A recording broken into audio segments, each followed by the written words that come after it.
The minute you lose some seconds, the moment you delay the progress, you fail because you give up too quick to quit. You're not failing to think, but you failed because you thought you cannot do something. You disadvantage yourself before you are disadvantaged.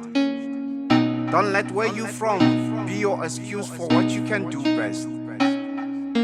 See, the problem lies with your own mentality, and you make what burdens you your baggage to obscure your vision towards success.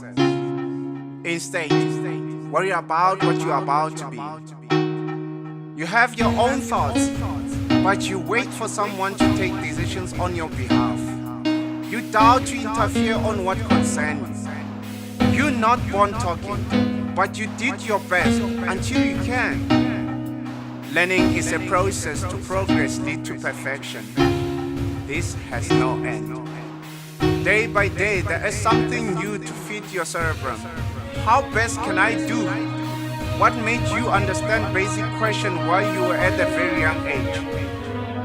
This was not by coincidence, but your dedication and commitment. No matter how old you are, you can make your today your tomorrow. Do not do things to impress others, because we end up failing. As for the records, you are on your own. Let what you do impress you before others. Whatever you do it with passion to brighten your future.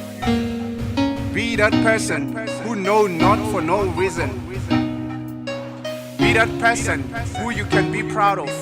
Rebuke the negative thoughts and accept the positive ones.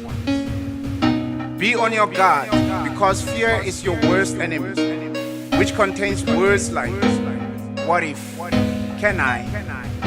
Reconcile with your conscience and be courageous. You can do best from your worst.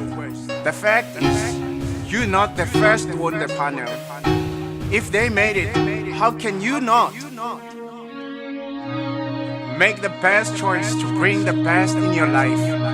It's time for you to be you. You. I'm talking about you. Make a move and elevate yourself. Thank you. From K. Masola.